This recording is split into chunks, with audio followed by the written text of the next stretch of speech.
అధిక బరువు అనేక సమస్యలకు కారణం. సాహితీ యోగా ఆన్లైన్ క్లాసులో జాయిన్ అవ్వండి. మాత్రమే నైవేద్యం పెట్టే స్థాయికి వెళ్ళగలిగాం.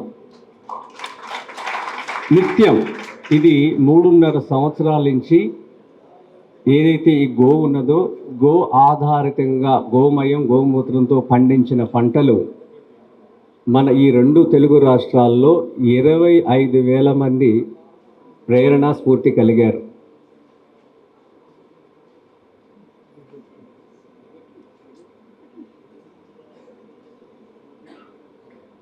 25,000 మందిని ఈ 2 రాష్ట్రాల్లో చేయబట్టి మన స్వామి కలియుగ దైవం స్వామి వారికి నైవేద్యం నిత్యం జరుగుతుంది.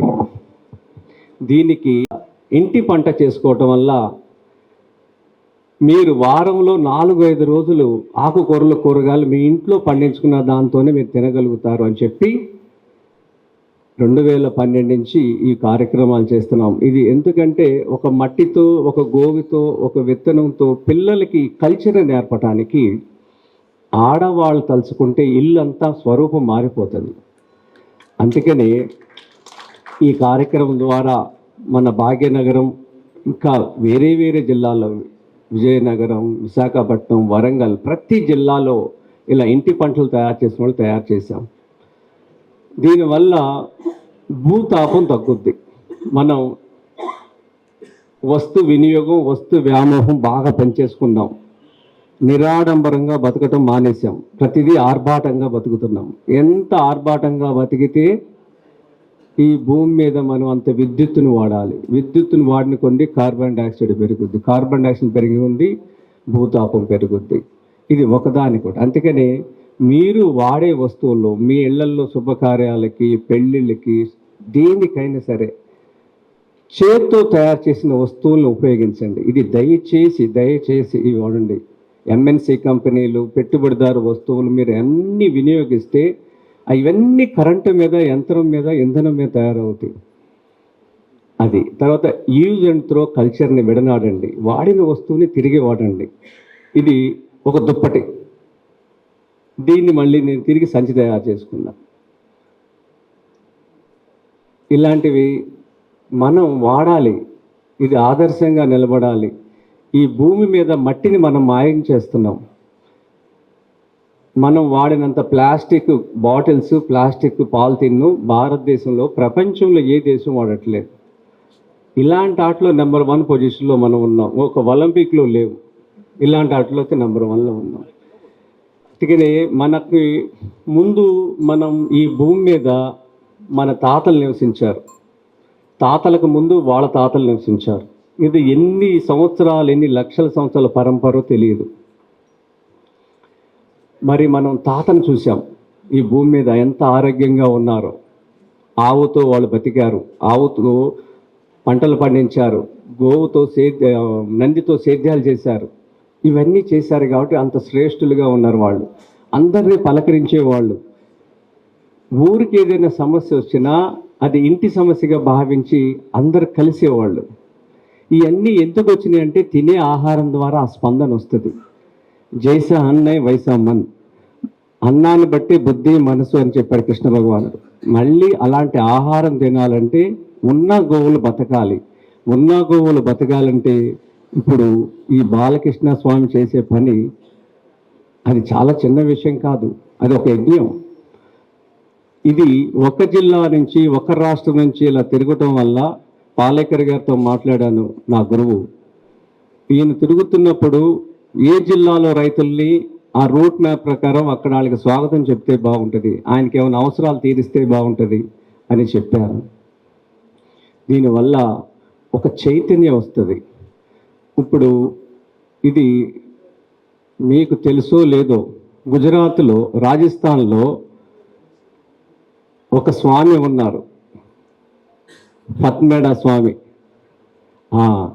దత్త శరణానంద్ మహారాజ్. ఆ స్వామిని ఎవరు ఫోటోలు తీయరు, ఆయన ఎక్కడ కనపడరు.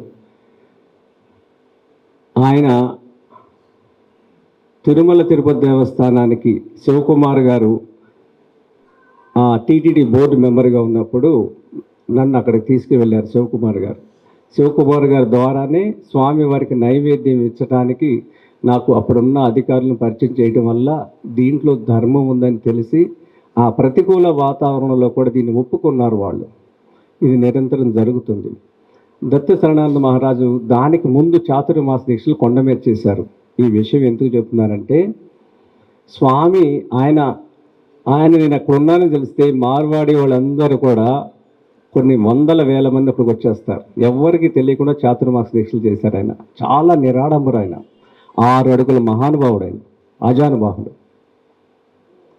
కొండ మీద ఆయన చాతుర్మాసాల దీక్షలు చేసి ఆయన మామూలు దర్శనం తీసుకుని విఐపి దర్శనం కాదు, స్వామివారు ప్రసాదం ఇస్తే ఆయన ఎప్పుడైతే స్వచ్ఛమైన ఆవు నెయ్యితో స్వామివారికి నీకు నైవేద్యం జరుగుద్దో ఆ రోజు నీ ప్రసాదం తింటా అని చెప్పి వెళ్ళిపోయారు స్వామి. ప్రసాదం తీసుకోలేదు ఆయన. ఇది ఎంత యాదృచ్ఛికంగా జరుగుతుంది చూడండి. దీనన్నిటికీ ఒక రచన ఉంటుంది, నేచర్ నుంచి, భగవంతుల నుంచి, ఈ స్వాముల నుంచి. జరిగిన తర్వాత శివకుమార్ని అక్కడ తీసుకెళ్లారు కొండ మీదకి. అక్కడ హాతీరామ్ మఠంలో జెర్సీలు ఉన్నాయి. ఆ జెర్సీల గురించి శివకుమార్ విన్నాడు. దీనికి పరిష్కారం పద్మడ గోశాల దత్త శరణానంద మహారాజ్తో నా ఉద్యమం చెప్పాడు. ఇమ్మీడియట్గా అక్కడికి నేను ఆయన వెళ్ళటం జరిగింది. నేను 10 ఏళ్ల క్రితం వెళ్ళినప్పుడు స్వామి దర్శనం నాకు కాలేదు. స్వామికి ఈ కొండ మీదకి నైవేద్యం ఇవ్వాలి అని సంకల్పం చేసినాక స్వామి దర్శనం జరిగింది. ఇది ఇంకొక విషయం ఏంటంటే, అహ్మదాబాద్లో మేము దిగిన తర్వాత కారులో వెళదాకి 350-400 కిలోమీటర్స్ దూరం అది రాజస్థాన్లో. అది దారిలో మేము ఏం మాట్లాడుకున్నామో స్వామి మేము వెళ్ళంగానే మాకు చెప్పాడు. ఇది ఎంత విచిత్రమో చూడండి. ఇవన్నీ మళ్ళీ ఆ రోజులు రావటానికి సంబంధించిన ఇదంతా కూడా ఒక స్వామి అనుగ్రహంతోనే జరుగుతుంది. అందుకని ఇది ఎమోషనల్గా చేసే కార్యక్రమాలు కాదు.